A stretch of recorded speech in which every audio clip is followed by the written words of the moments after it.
Kia ora. Ko tāki te tāwhanga no pera ahau, no Ngāti Whakaue, me Ngāti Wāhiao, me Tūharangi hoki. I identify primarily as tāwhanga and Māori second.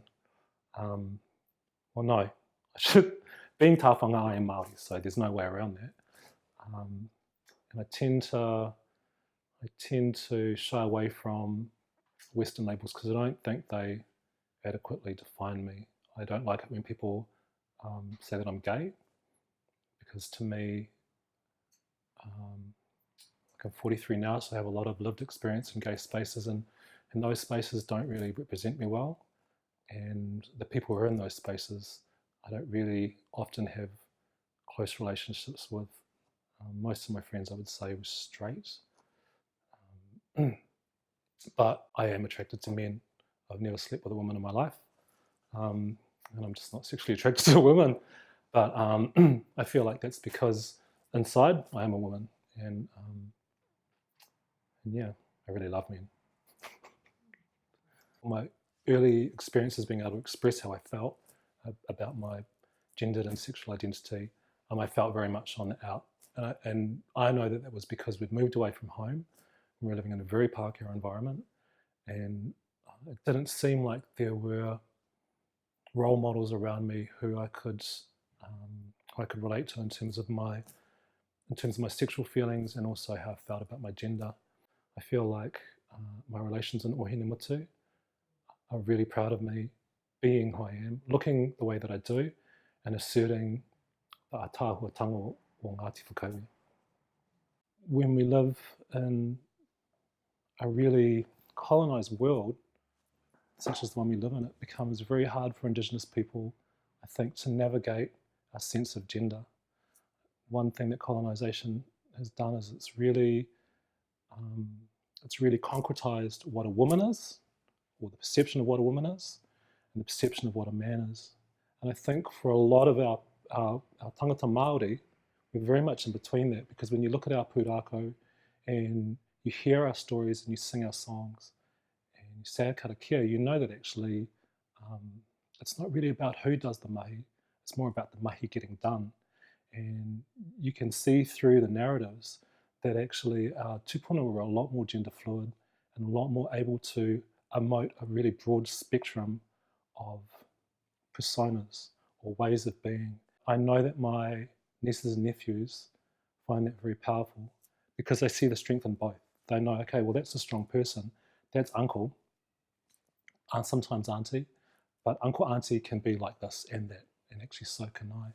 And I'm really assertive about being able to shift all of the time. For a long time in my life, I was really keen to undergo medical transition, but through my rangahau, I've started to realise that actually for me, that's not a good way forward, because I think by doing that, what I'm doing is I'm giving a very Pākehā system the ability to control how I look. Like, I have an idea of what my feminine self looks like, but I know it's very different to what a Pākehā person might think is correct as being feminine.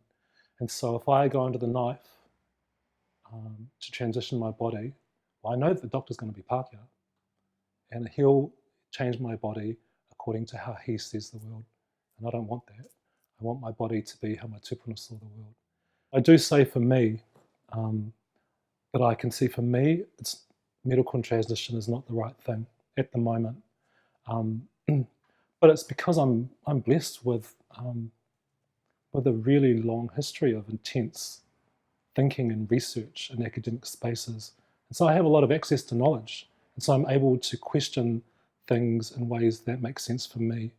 But I know at the same time that our rangatahi don't have that. And so while I'm working on strategies to fix broader perceptions, I know it's also really important to deal with the right here and now. And there are a lot of our rangatahi who actually do not have the resources or psychological capacity to deal with that trauma that comes at them. And so it's really, really important to help them feel good about their bodies. And if it means me doing work to open up healthcare pathways for those rangatahi, even though I know that those pathways won't work for me, then that's the work I'll do. And I'm quite assertive about that work. Often I'll walk into a space to talk about wellness pathways for takataapui, and the people sitting in the room, their focus will always be on how to fix the individual and what kinds of things need to happen to the individual coming into the room to fix them. And the work that I do, I always say, yep, let's focus on that pathway, but actually in focusing on that pathway, let's look at all of the other things that we don't talk about in the consultation room, like access to, like how are you going to get money? Like how do you get money? Can you feed yourself? Who do you have around you supporting you? How connected are you to your family? Do you have ways to connect? There are a whole lot of other pathways that are really, really important to a transition, and those are the pathways that often aren't talked about in the clinical space. And so a lot of the work that I do is about reminding clinicians, actually, there's more to the world than just this clinical space. And those are actually the things that are going to sustain our rangatahi in transitioning their bodies and reconnecting to their whānau. If I'm eating well and I'm exercising, but because I'm doing those things, my whānau are also eating well, and we're also engaging with each other a lot, then I know I'm really well. And there'll be times when I'm really, really stressed out, and I find it difficult to manage my workload or my study load, or multiple other things. The thing that always brings me back to, okay, well, am I in a good space?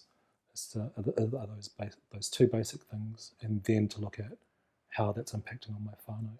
Having lived with HIV for 20 years, I've definitely experienced both the best and the worst of what health services for HIV positive people can look like in Aotearoa.